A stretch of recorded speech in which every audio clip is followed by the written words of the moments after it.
guards, and often was unemployed.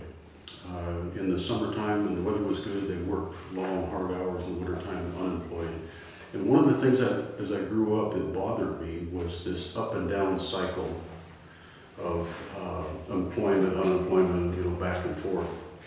And so I decided to look for a career where things were more stable, where I could predict month to month what my income would be for raising a family and those kinds of things. So that kind of I found that attractive about police work. The other is a feeling of, I guess you could call it altruism. I was interested in a career where I felt like I could help people. And I believe that I could do that in law enforcement. I did consider firefighting. I was accepted to join the Eugene Fire Department at the same time as I was police. And I chose not to do that for two reasons. One, I'm claustrophobic. I don't like to be in tight, close places. And I'm afraid of heights. And that's not good if you're going to be a firefighter. So I decided to join the police department. And I just thought it was a way that I could feel like what I was doing was important, needed, and I could help people. And I would say those are probably the two things that pushed me towards law enforcement. Did Eugene have any experiences with the Black Panthers movement? What do you recall about it? Yes, we did. I can't remember the exact year. I believe it was about 1968, 69, perhaps some into 1970. There was a Black Panther chapter that started here. Actually, it started at the UVO campus in the Black Student Union. The two young men that started it were named Tommy and Howard Anderson.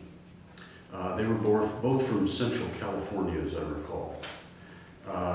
Somewhere around the Bay Area, but I'm not exactly sure. Originally, the Black Panthers started with an agenda for change to the internal university policies, mostly academic programs, student access for minority students, access to various programs and so forth. As time went on, they began to expand their view of who they were trying to influence and things they were trying to change. So we saw them move out of the campus where there never was any problems as far as the police were concerned. We never had any trouble with Black Panthers then. But as they began to move out into the community, two things happened. One, they began bumping into people who weren't as open and receptive as university students. So there began to be some tensions between the Panthers and the community at large. And they changed their mode of operation. In the early days, the early stages, it was a verbal discussion, try to persuade people to change. As time went on, they became more militant. It was more an in-your-face kind of confrontational behavior. And by 1968, 69, they had become very threatening. They told us they were armed with automatic weapons. I never personally saw any, but we had every reason to believe that they did have, if not automatic weapons, substantial heavy-duty weapons. So the tension between the Panthers and the police became pretty severe. We often tried to meet with them and talk about issues, but from our point of view, they were not very receptive to that. They became more and more militant. They began getting involved in more illegal behaviors. And we had a confrontation where we wanted to search. We had a belief that there were some illegal weapons. And we wanted to search. They wouldn't let us in. We didn't have a warrant, so we had to leave. When we went and got the warrant and came back, it was the next day, as I recall, there was a standoff. They were definitely armed, and I believe that there was going to be a shootout eventually. And there was an attorney in town at the time, a defense attorney named Ken Morrow. Now, Ken had had a lot of experience with the Panthers. I believe he had represented them in some of their court cases. And Ken also had a good rapport with the Eugene police and all the court system. He intervened and talked the Panthers into going with the police and going, actually he escorted them down to post bail on the charges. And it kind of eased the tensions for that day. Shortly after that, Tommy and Howard left Eugene. The Black Panthers continued, but without their leadership, it kind of just dissipated. So we never actually had a physical confrontation, lots of standoffs.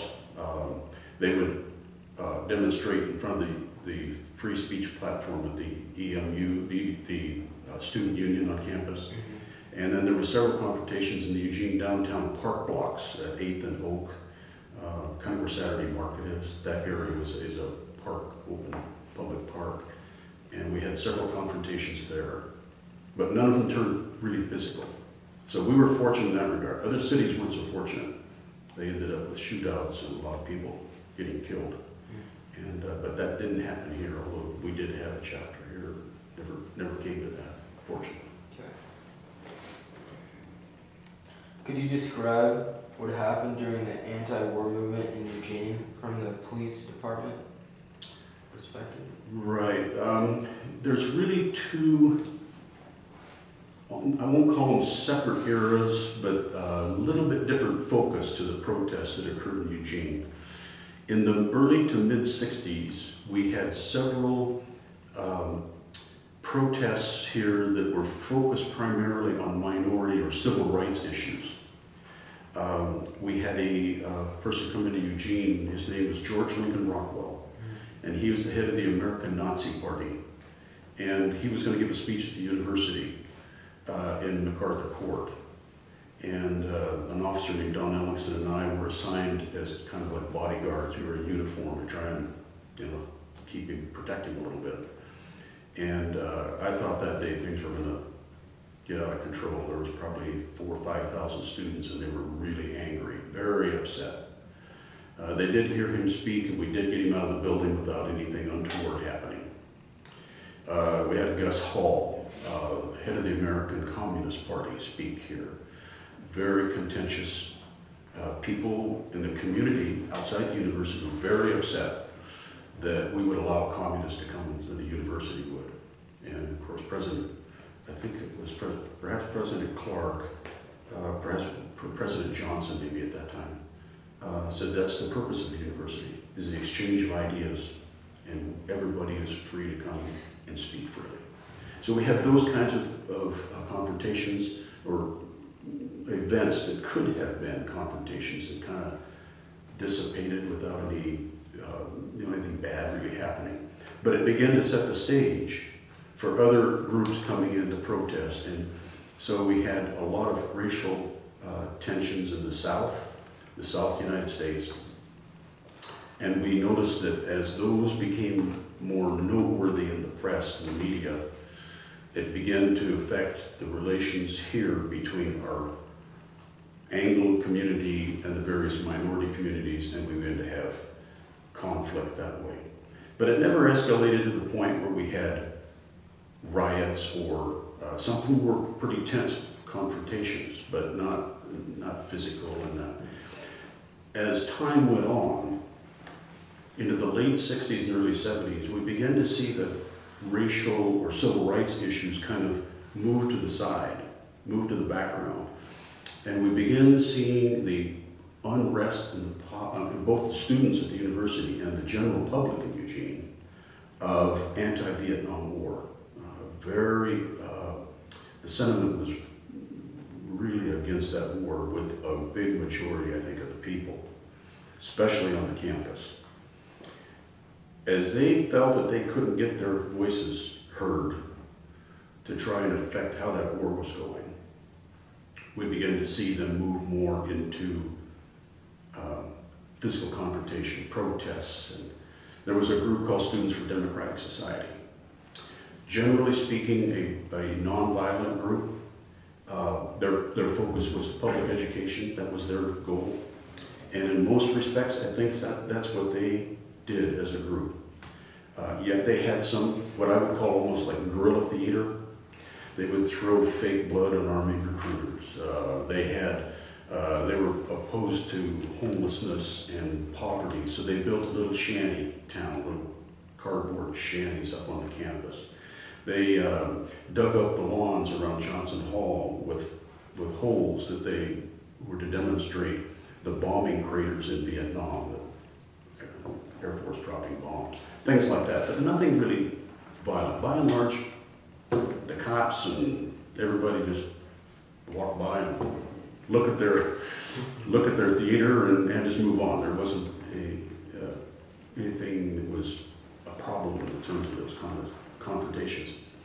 But there was a splinter group of SDS. It's called the Weather Underground. They were a totally different group of young people who had violence was their agenda.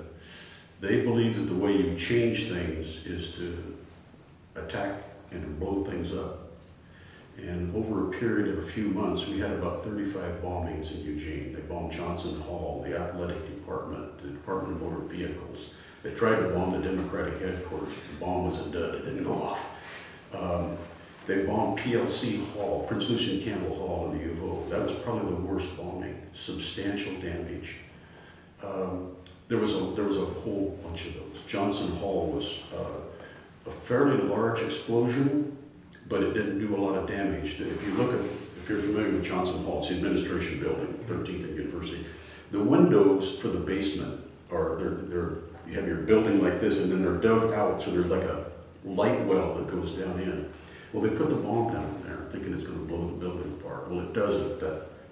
That concrete hole channels the explosion upward, so it really didn't do a lot of damage. But it was their attempts at that kind of violence that was troublesome. Their first attempt was to burn down the RTC building. It was an old building that sat out directly south of the back of Knight Library. And they didn't realize it, but they tried to burn it using diesel fuel. Well, diesel fuel is very hard to ignite. It has a very high flash point. And what they did is create a big mess. They had diesel fuel spilled all over, but they couldn't get it to burn. And everybody was laughing at them. There was a lot of cops that thought that was the funniest thing they'd ever seen. And there were some of us that didn't laugh because our belief, which turned out to be correct, if they can't burn it down with diesel fuel, they're going to figure something else out. And they did.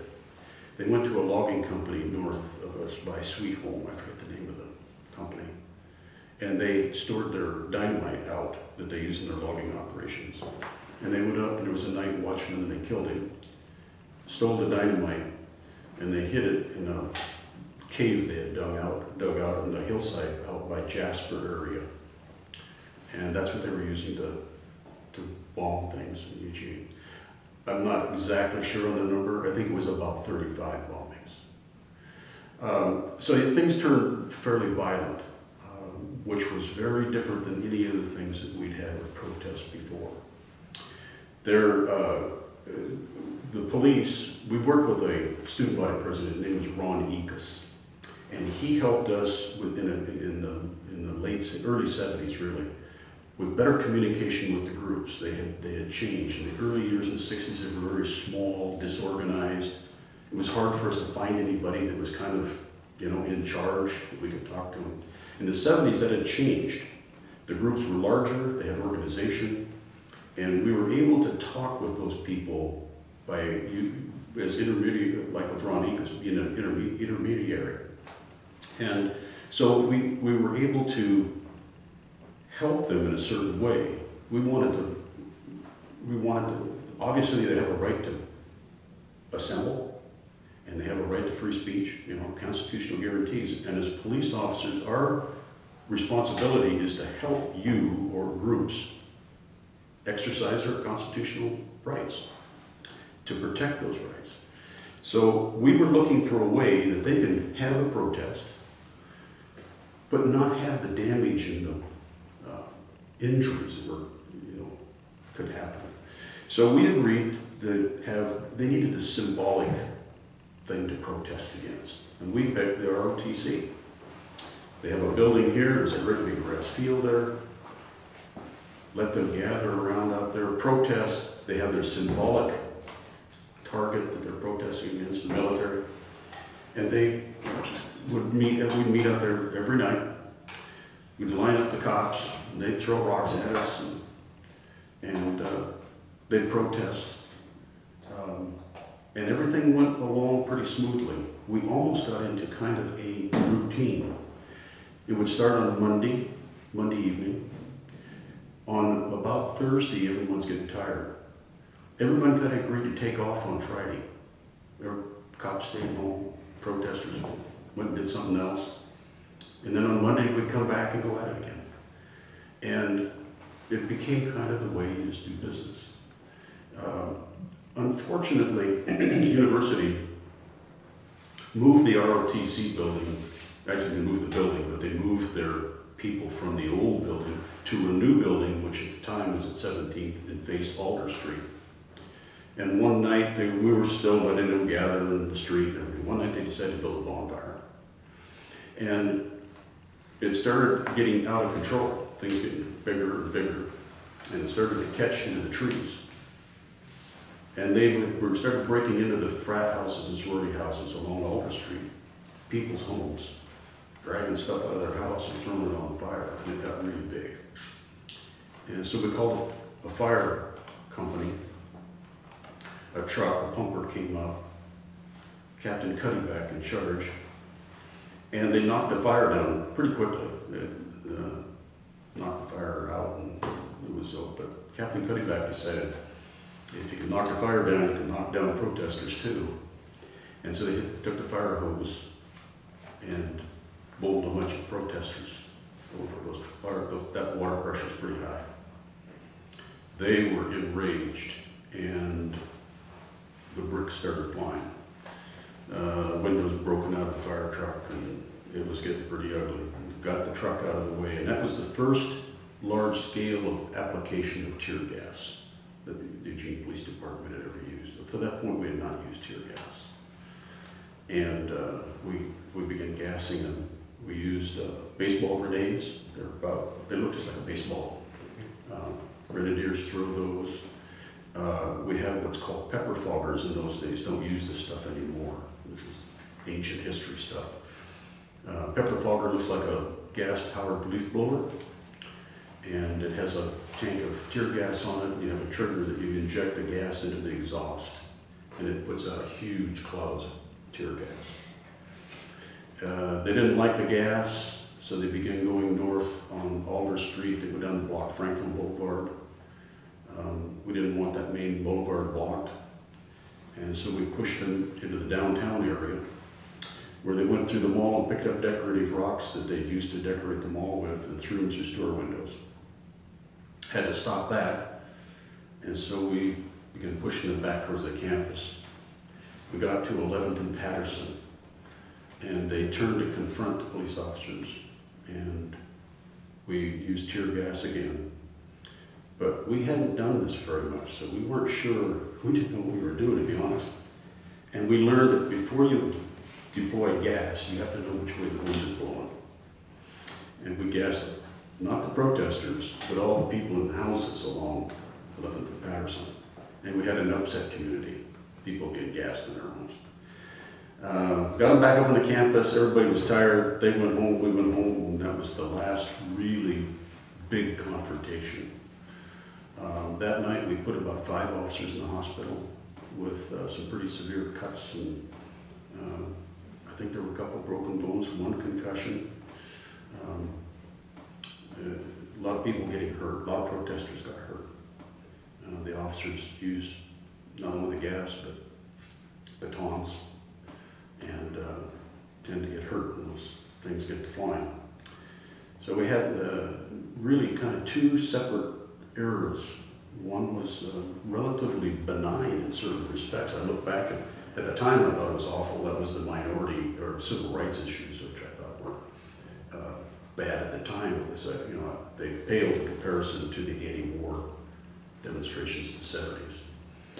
A huge factor at that era that caused anger was the draft. An unpopular war, in order to get soldiers, they began drafting people. And so you have people really who don't want to be there facing having it, they're being drafted, they don't want, you know, they're going to disrupt school, disrupt their lives, and it's in many of their minds it was an illegal and immoral war. So that really caused a lot of that the tension too. Two different eras. One pretty violent.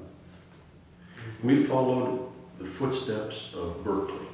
We learned quickly that University and Berkeley are two very similar schools, liberal schools, and we learned quickly that we watched what happened in Berkeley.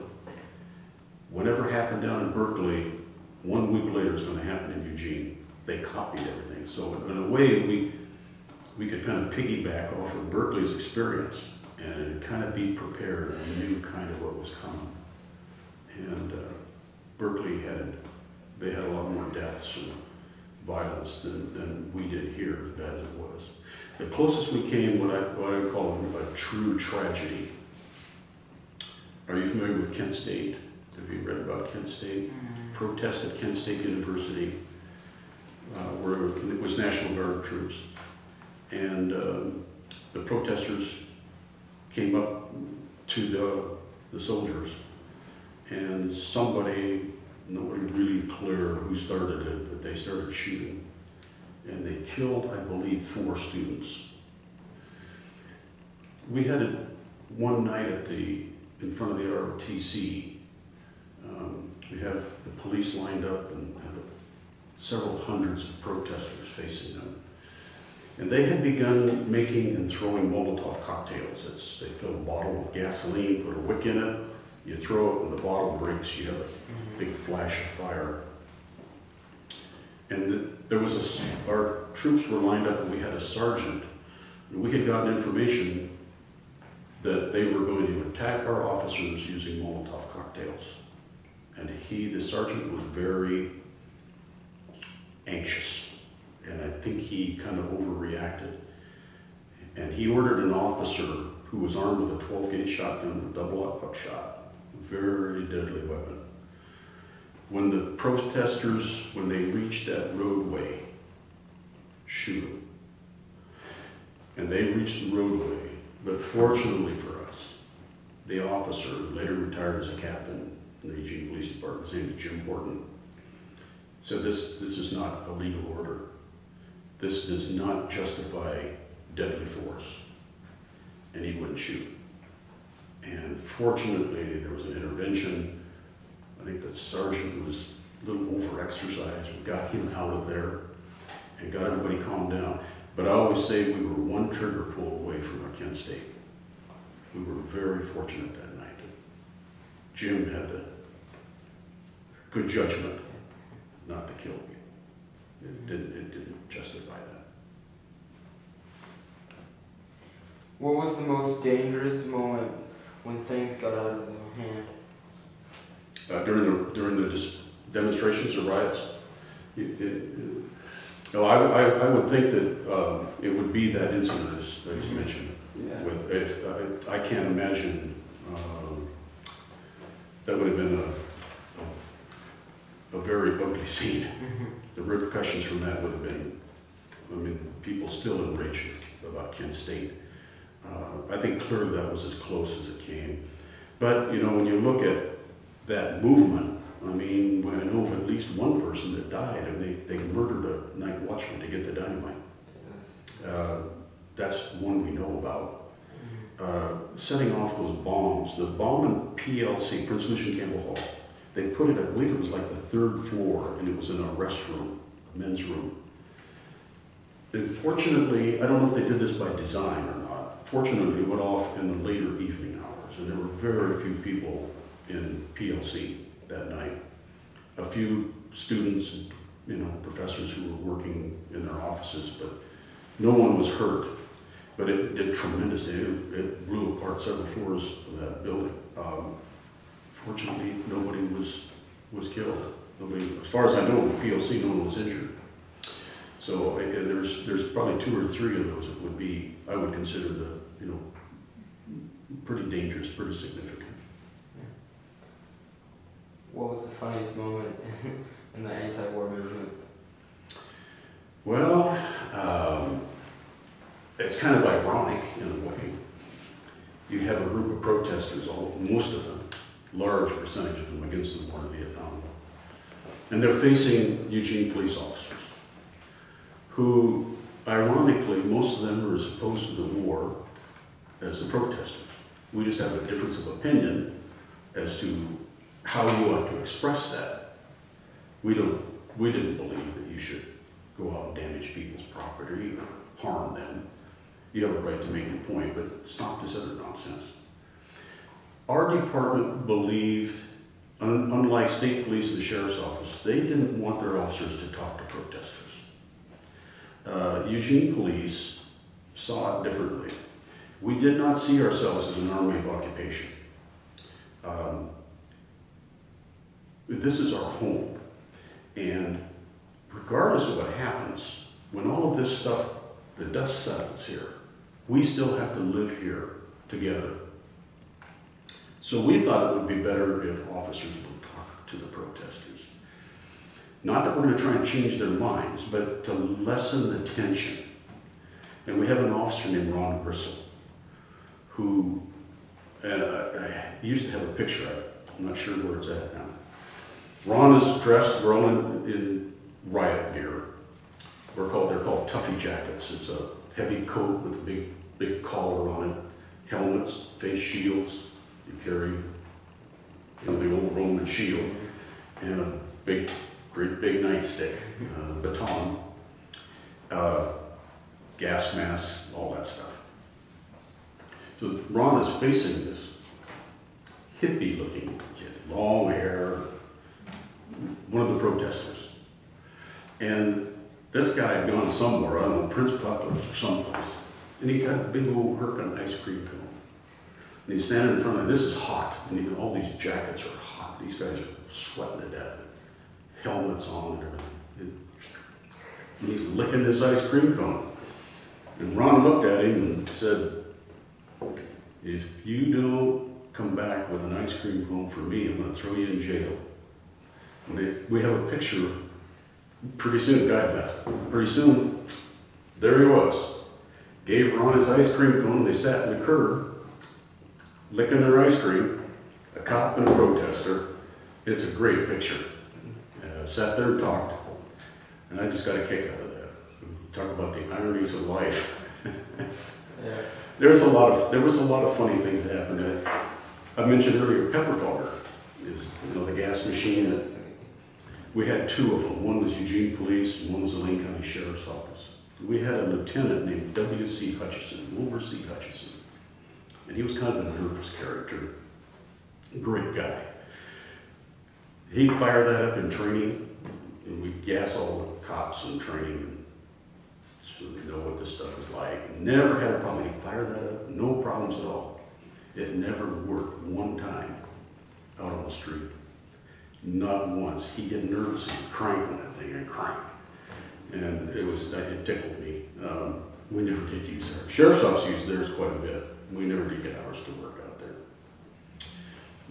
W.C. Hutchison again, we'd thrown a lot of gas, baseball grenades. We ordered a new supply, and they come to the armory in big wooden boxes. And you break the boxes open, and then inside the grenades are stored. You know what those mailing tubes are? Those real heavy, thick cardboard mailing tubes you get? Mm-hmm. Well, they're about this thick. They're very sturdy, and they drop the grenades down in there. Somewhere at the factory, I don't know if somebody made a mistake or they thought this is going to be funny someplace in the country. Hutch is unloading these, and you just tip the tube up and they roll out. Just put it down, roll out another one. Well, a grenade comes out and has a pin on it, or it has a lever on it with a pin through it. When you pull that pin, you have to hold the lever down or it'll explode. When you're ready to deploy the gas, then you just let the handle go and it'll go spring, and you throw the grenade, and you have about 2 to 3, some depends on the grenade, 3, 4, 5 seconds, and then boom. Well, Hutch was unloading one, and one came out of the tube without a pin in it, and it went spring in the armory in the basement of City Hall, and kaboom, it went off. He ran out of the armory, slammed the door, and now gas is starting to seep out into City Hall, and the armory's down in the basement. And we called the fire department, because they have great big tubes they run into a building and it sucks out smoke and gets it out of the building. And we thought, we'll pump this gas out from the basement. Well, the first problem is they got it there, they got the tube, ran down the basement, came up the stairs and out onto 7th Avenue. And they began pumping the tear gas out of the basement until the gas started hitting the people driving by on 7th. We were gassing the cars going by. Well, that didn't work. So they take the tube and bring it back, and they turn it back towards City Hall into some bushes that are there. They think this will dissipate in here. They didn't realize that that's the air intake for the air conditioning system for City Hall. And we gassed everybody in City Hall. I felt really sorry for the people who worked in the 911 call center. At that time it was in City Hall, it's moved now. You have these call takers sitting there, tears are coming down, they can't leave their stations. I mean, people are calling in with emergencies. And it was probably an ugly incident. I always thought it was funny. Hutch didn't think it was so funny. There are fun things that happen too. Yeah. How did the 60s and the 70s change the Eugene Police Department? As the years went by through the 60s, our department was very typical of most cities our size, pretty conservative. I think that probably one of the main things that began to change is the Eugene Police and the university were always kind of at arm's length, always kind of standoffish. When I joined the department, only 2 officers had college degrees. In fact, I left for a year from the department so I could go to the university, and I have a bachelor's degree from the University of Oregon in sociology, and I have a master's degree in corrections. I wanted to go to school, but every time I would get enrolled in a class, say I'm working graveyard, or whatever I was working, they would change my schedule so that I couldn't, I was working when the class was going on, so I'd lose my money. And so I left for a year to get my degree. There was a distrust. And even though through the late 60s and early 70s, a lot of our dealings on the campus were not pleasant by any stretch. I think it drew the two together more because we understood each other better. It's very hard to get hired as a Eugene police officer and not have a bachelor's degree anymore. It's not an absolute, but if you don't have one, it's pretty hard to get on. Mm-hmm. I think it brought the two institutions together more. I think it made the Eugene Police Department much more sensitive to the broader community. Eugene is not just a community, it's a collection of communities. And I think it made the police more responsive to the various kinds of communities. Well, there's a community at the university, there's a community out on the west side. In those days tended to be more industrial. You know what I'm saying? It's not just one monolithic kind of community. And I think it made the police department more open and accepting to the community. I've always felt that if you want to know what your community is like, the best kind of social barometer you have is your police department. Cops are very in tune with what the community is like and what they want and what they need. And they will begin to behave like their community. So if you want to know what is the community like out there, look at your police department and you will get this little microcosm that'll tell you a lot about Eugene. Eugene is very different than our sister city across the river, Springfield. Very more homogeneous. And the style of policing is very different. How the community interacts with the police, because Springfield and Eugene are very different communities.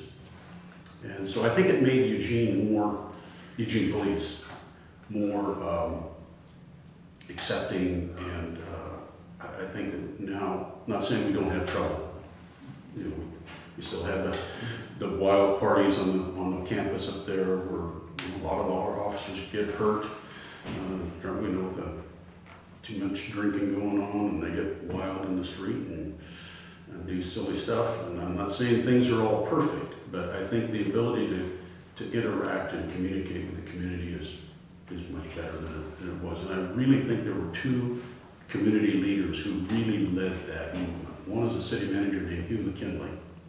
Absolutely, I think the best manager I ever worked for. And the other was a mayor named Les Anderson. And Les at one point had worked at the university and really understood that community. And when we were having trouble, when there was a lot of tension, I think they had the steady hand of one picking chiefs. Dale Allen, through most of his turbulent years, was a chief named Dale Allen. And I think he was the right chief at the right time. He believed that the best way to deal with these issues is to stay calm and to talk with people. And he got good support from both Hugh McKinley and Les Anderson to do that. A good example is when, during these protests, I don't remember the exact year, I think it was 71, I believe, 13th Avenue used to go through the center of campus with traffic. Noisy, it's hard for students to get around. And for years, they wanted it closed. And so there was some construction going on one night during one of these protests. Students decided, hey, let's build a few walls. And they blocked 13th at Kincaid and 13th at University. And there was a lot of, it could have gotten very violent. There were some log trucks used that, a lot of them. There were some truck drivers who decided they were going to knock the walls down with their trucks. And it had the potential of being pretty ugly. Had an officer named John Rowley who talked to the protesters and said, this isn't the way to go about this.